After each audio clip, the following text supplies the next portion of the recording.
Assalamualaikum warahmatullahi wabarakatuh teman-teman semua. Balik lagi bersama saya Istiqomah. Semoga kalian semua dalam lindungan Allah Subhanahu wa taala diberikan rizki, dan buat kalian yang lagi sakit mudah-mudahan diberikan kesehatan oleh Allah Subhanahu wa taala. Di video kali ini saya akan share kepada kalian yaitu pengalaman saya terkena ISK atau infeksi saluran kemih setelah melahirkan.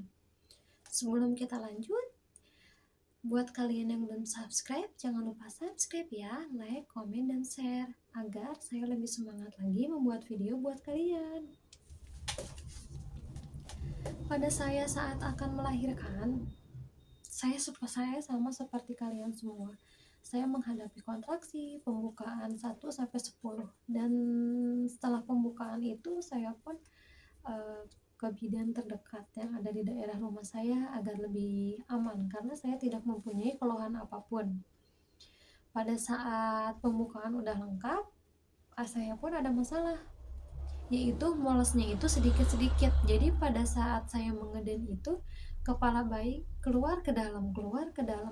Itu beberapa kali dan agak terlalu lama yang mengakibatkan air ketuban itu menjadi hijau. Tidak lama dari itu, saya pun dirujuk oleh bidan ke rumah sakit karena takut ada sesuatu yang tidak diinginkan. Setelah saya dirujuk di rumah sakit, keadaan rumah sakit itu waktu COVID-19, yaitu saya harus memenuhi prosedur yang ada, yaitu saya harus tes swab dulu. Hasil tes swabnya itu kurang lebih 1 jam. Jika saya positif terkena virus corona, saya pun harus pindah ke rumah sakit. Dan untuk tesnya itu ada 2, yaitu tes urin dan tes swab. Untuk tes swab saya sudah menjalaninya, kemudian yang kedua tes urin. Pada saat saya tes urin dan saya pun ke toilet, saya tidak bisa mengeluarkan cairan pipisnya. Kok nggak bisa keluar cairan yang saya ingin keluarin supaya dokter tahu hasil urin saya itu bagus gitu. Saya pun laporan kepada suster, "Sus, ini gimana? Saya tidak bisa ngeluarin pipis saya, padahal saya butuh banget tes urin agar saya bisa melahirkan di rumah sakit ini." Suster pun menjawab, "Oh ya udah, tidak apa-apa Bu, tidak usah dipaksa karena sudah ada hasil swabnya keluar." Pas saya lihat, alhamdulillah hasil swabnya itu negatif, saya tidak terkena virus corona, dan saya alhamdulillah bisa melahirkan di rumah sakit itu. Tidak lama dari itu saya pindah ke ruangan, dan tidak lama dari itu saya pun melahirkan secara normal. Setelah melahirkan secara normal, saya pun pindah ke ruangan pasien biasa. Setelah saya pindah, kok ada yang aneh. Yang aneh kok pada saat saya gerak, pada saat saya jalan, kok pipisnya keluar sendiri. Normalnya kan kalau kita pipis di WC, ini pada saat saya berdiri, pada saat saya jalan, kok pipisnya tidak tertahankan. Pada saat itu pun saya langsung laporan kepada dokter, "Dok, ini gimana? Saya pipisnya kok kayak gini, tidak tertahankan." Padahal saya baru saja melahirkan. "Oke Bu, tenang.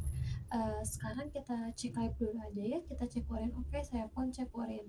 Setelah beberapa jam hasilnya pun keluar, yaitu saya terkena ISK, yaitu infeksi saluran kemih.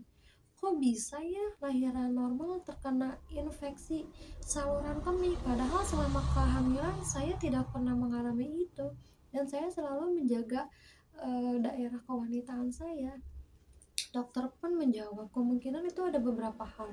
Yang pertama adalah ibu terlalu lama menahan pipis. Yang kedua adalah terlalu lama bayi di bawah panggul yang mengakibatkan saluran kemih dan vagina itu menjadi terganggu, menjadi secara tidak optimal. Kemudian saya pun diberi obat oleh dokter, yaitu obatnya itu ada 2, obat antibiotik dan obat saraf agar salurannya tidak keteteran gitu, agar pipisnya bisa normal lagi, kita bisa merasakan pipis lagi. Alhamdulillah setelah minum obat dari dokter dan saya menjaga kebersihan daerah intim saya, alhamdulillah saya pun sembuh. Dan buat kalian yang sedang mengalami infeksi saluran kemih pada saat melahirkan, hati-hati, jaga pola makan, hindari minuman bersoda, hindari minuman berkafein seperti kopi dan teh. Kemudian, hindari kelembapan daerah organ kewanitaan Anda karena pada saat terkena ISK setelah melahirkan itu lebih rentan terkena bakterinya daripada orang normal yang lainnya. Karena kita selain kita mengeluarkan darah setelah melahirkan, kita pun terkena infeksi, yaitu bakteri yang ada di dalam yang harus kita dikeluarkan. Jadi jaga kelembapan, jangan lupa ganti pembalut secara teratur agar kita lebih sehat, lebih cepat pulihnya, dan bisa kembali bersama anak-anak kita. Buat kalian yang sedang sakit, semoga kalian diberi kesembuhan. Buat kalian yang terkena ISK setelah melahirkan, jangan takut melahirkan, karena setiap anak itu mempunyai proses yang berbeda-beda, tidak selalu sama. Mungkin cukup sekian video dari saya. Wassalamualaikum warahmatullahi wabarakatuh. Sampai jumpa di video selanjutnya.